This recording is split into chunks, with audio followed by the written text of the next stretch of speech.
What is going on, guys? Welcome back to another episode of the the YoungRich podcast today. Okay, listen, breaking news. Okay, first of all, before we get into the breaking news, which most of you may have heard, okay, first and foremost, I am currently house sitting right now. Okay, for my sister. I'm actually getting ready to leave. This was my last night there.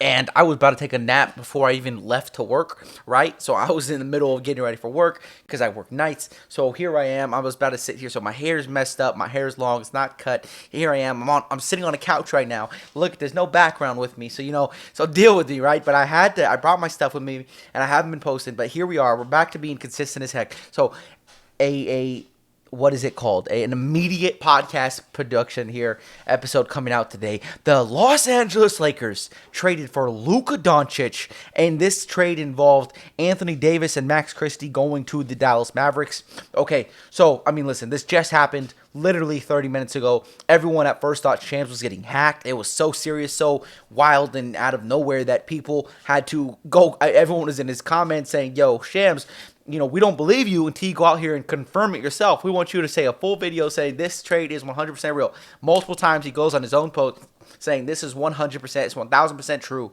This is the trade about to go down right now.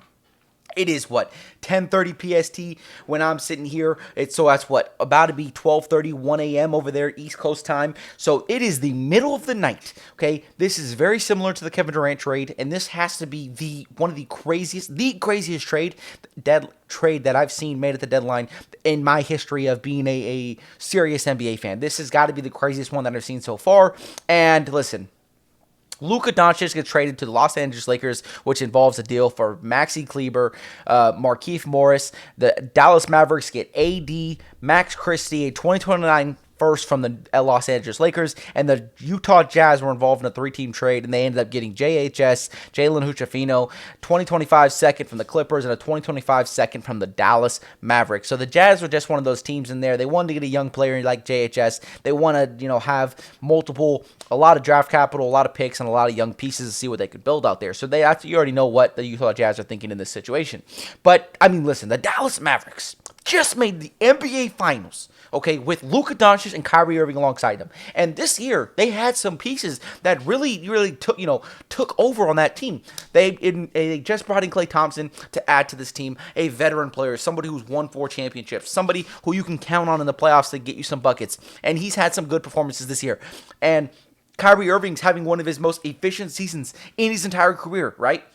Najee Marshall's having the best season of his career. They just have so many pieces to look at and bright spots about this team going forward and throughout this year. And even without LUKA Doncic and Kyrie Irving play this entire season, they've still been a very scrappy basketball team. They've been very good and very fun to watch, even without LUKA and Kyrie in the lineup, right? They've also been without Derek Lively. So injuries have definitely took a toll on this team. But after last year, what we've seen from them, even the seeding doesn't matter for a team that talented, that good, right? And Jason Kidd has shown he could be a good head coach. Defensively, they're sitting right around 12th. Offensively, still sitting around 5th, 13th. Well, even without LUKA Doncic most of the season, right? So when you put all those factors in, and you have PJ Washington who's having himself a phenomenal year as well. When you put all these factors in, to see a trade like this happen, I mean, listen, you've heard reports. They said Dallas Mavericks GM said that there was conditioning concerns with LUKA Doncic, which we've seen those concerns before surrounding LUKA Doncic. He looks tired. He comes in out of shape, right? And then, you kind of have a bit of a James Harden factor. He's going to give you a whole lot of offense, but he's not going to give you anything on defense, right? And he comes in out of shape. He takes his time to get into season. But once he gets to postseason form, or we're in that around April time, that last three to 4 weeks of the season, when he's at his peak, when he's in 100% shape, he goes out there and shows you why he is who he is, why LUKA Doncic is regarded as a top 2 NBA player year in and year out, right?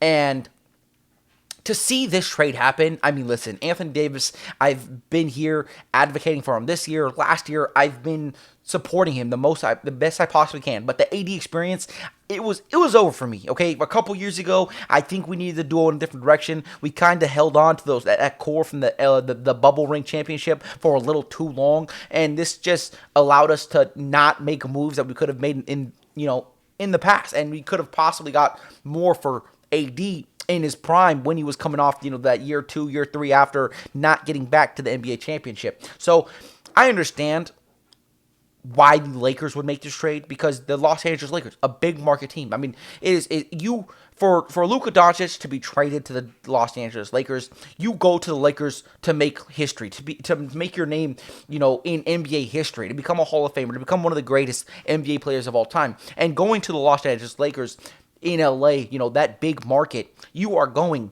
to satisfied to put yourself in the record books. You want to go down as one of the all-time greats and do it on the biggest stage. That's what you do. You go to LA, you go to Boston, you go to one of those big teams, and you go out there and you win a championship for those teams. And you've seen it. You know how many Hall of Famers and Los Angeles Lakers greats are in the record books and regarded as some of the greatest players ever, because you did on the biggest stage against for the biggest team on one of the biggest markets in the NBA.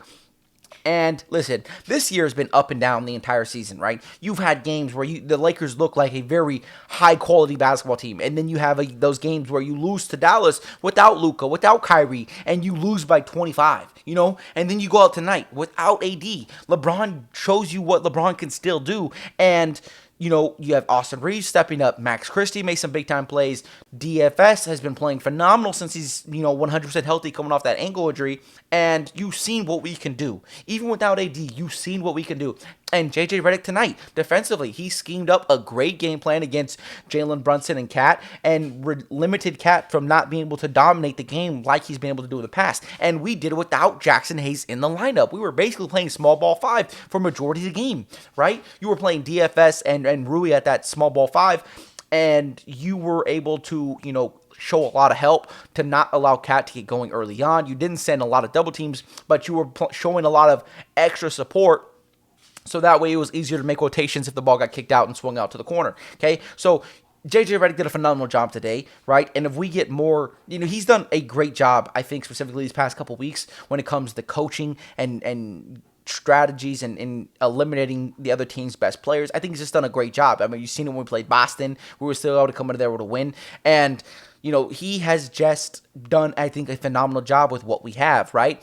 And the biggest concern with us as a team is defense, right? We're really lacking that wing guy, that 3-and-D guy outside of Dorian Finney-Smith, who we just got. Then, Vanderbilt's coming back from injury. He's going to help us defensively, but you're still missing a two-way wing that could really give you production on offense and on defense. And Max Christie was that bright spot this entire year. He was a guy who went out there and has just gotten better and better and better in big moments. You've seen him close out games. Defensively, his impact has been seen. His ability to rebound as a guard, his ability to shoot the 3 ball has been very, very good.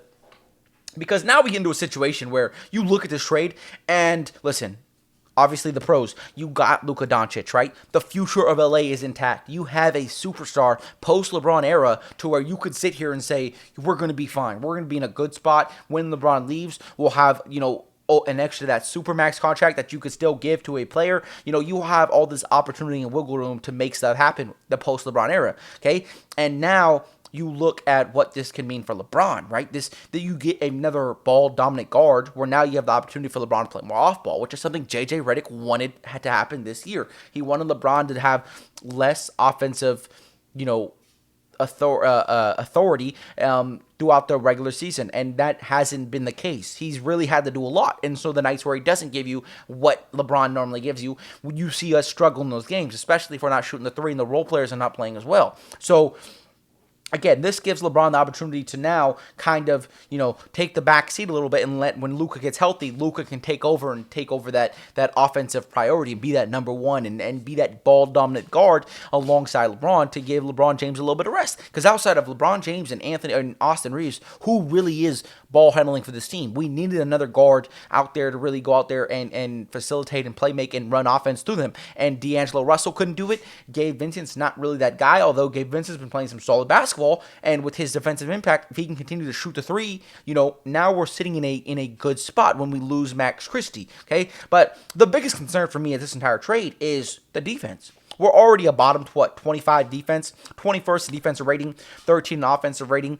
And even with all these struggles, we're still sitting 5th in the West, 28-19, right? A couple games back from the 30 seed. So again, we know how tight that West race really is, okay? But then you look at losing AD.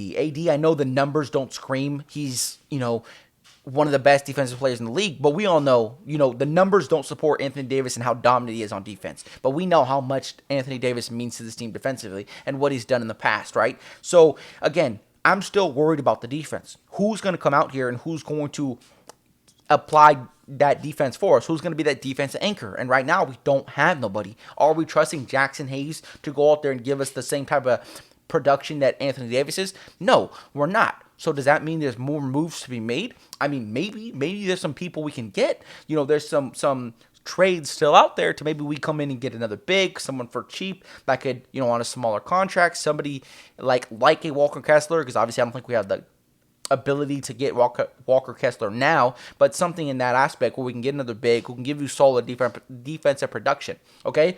But again, you're looking at this. We got Kleber, who you've seen LeBron in the prime of his career. You run this 5-out offense, and you give LeBron the wiggle room to do absolutely whatever he wants. And now Luka Doncic, the same thing in Dallas. You have a 5-out offense that you can go out there, and your offense can just flow. You can let Luka Doncic play free and do whatever he's possibly got to do. So that hurts defensively because obviously Maxi Kleber is not the same type of defensive big that you would want alongside Luka Doncic, which was the issues with Luka Doncic previously, last year, before the trade deadline, before they traded for PJ Washington and Daniel Gafford, right? They were missing that defensive presence, and they added to pieces defensively, and then you've seen what that turned into. They went to the NBA championship, right? They were just in the NBA finals. They took out Minnesota.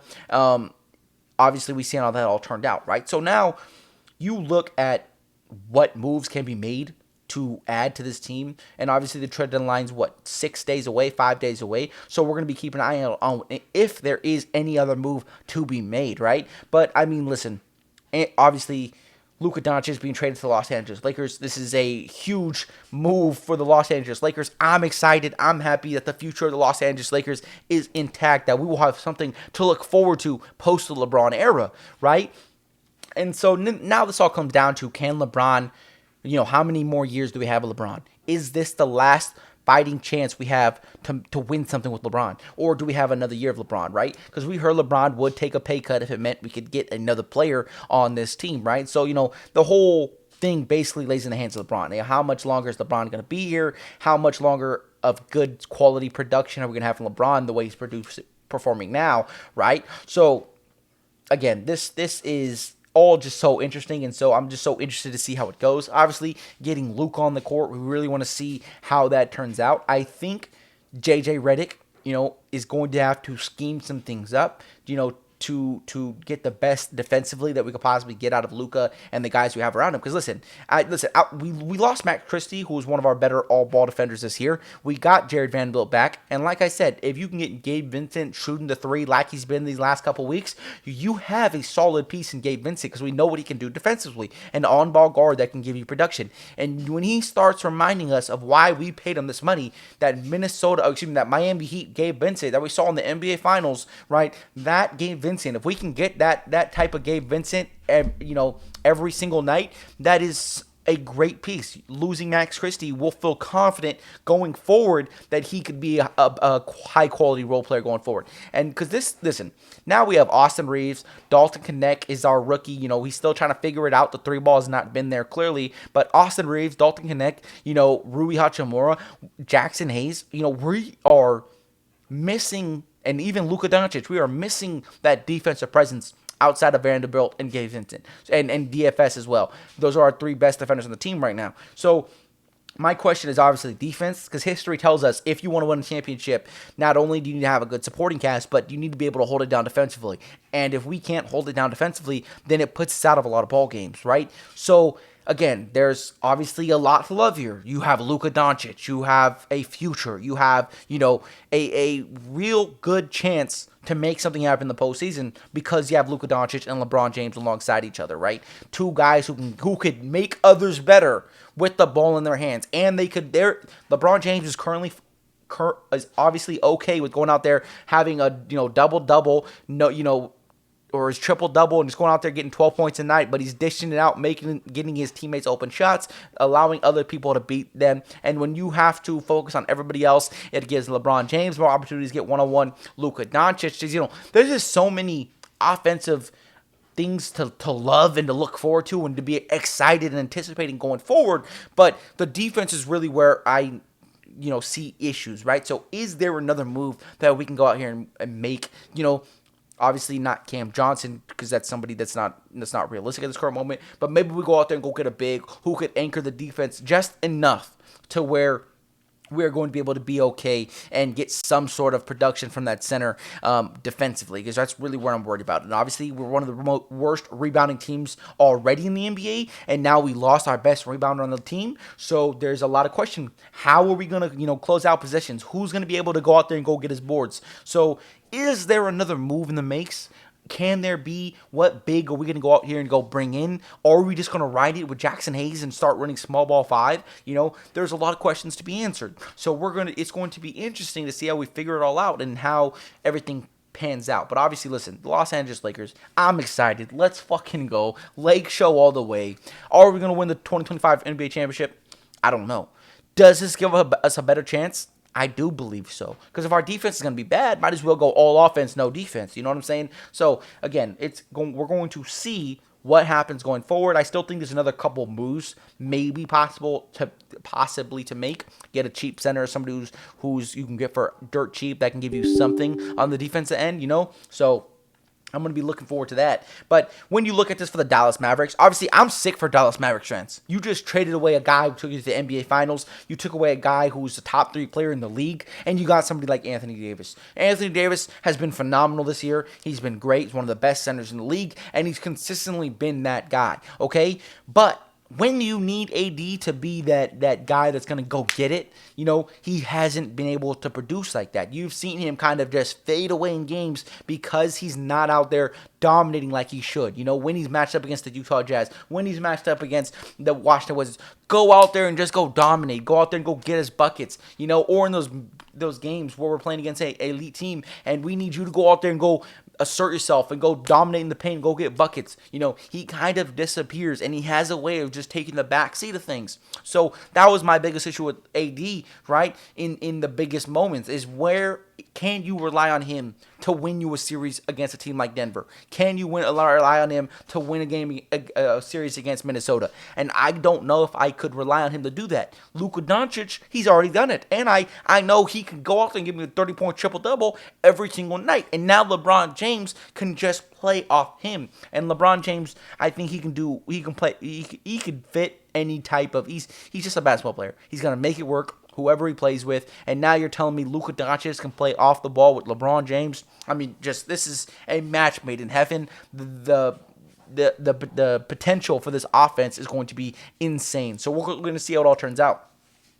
But I mean, listen, if I'm the Dallas Mavericks fans, if I'm hurting right now. You have Dirk Nowitzki also go out there on Twitter, post emoji saying that, obviously he's like, what the hell just happened? We just traded away our franchise guy, one of the best players in the league at their prime, and we just made it to the NBA championship, right? And so you also heard that the Dallas GM says we want to focus on defense. We think AD gives us the best chance to win a championship if for now and years to come because of what he can do defensively and gives you offensively. We know the two-way player that AD is. And when you add one of the best centers in the league, that obviously is a huge addition to that defense. You also can now have him play the 4 alongside Daniel Gafford and Derek Lively. So there's a lot of opportunity to be here. But now you're kind of missing that 1A guy, that LUKA Doncic, and now you're questioning, can Kyrie Irving be that one? Can he be the Batman? Can he be the guy to take you over the hump? And we know how phenomenal he looked last year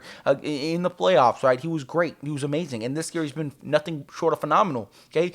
But history tells us that Kyrie Irving cannot be that guy.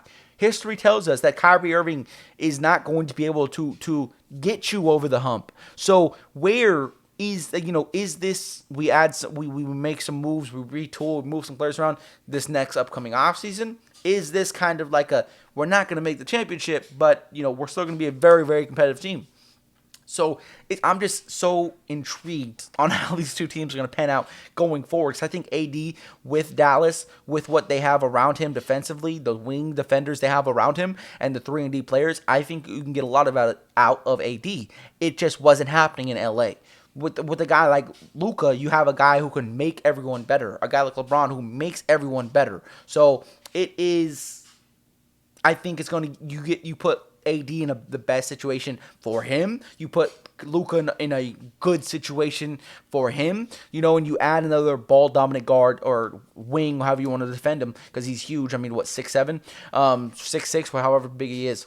So there's a lot of things to look forward to. I'm interested and curious to see how this all pans out. So again, if you like this episode, make sure to like, comment, and subscribe. And if you watch this on Spotify, Apple Podcasts, make sure to follow and turn on post notifications and give it a 5-star rating. And again, don't judge the background. Don't judge where I'm at. I had to put out a video, emergency podcast episode, and here we are. With that being said, if you like my content, make sure to tell a friend and tell a friend and tell a friend. We out.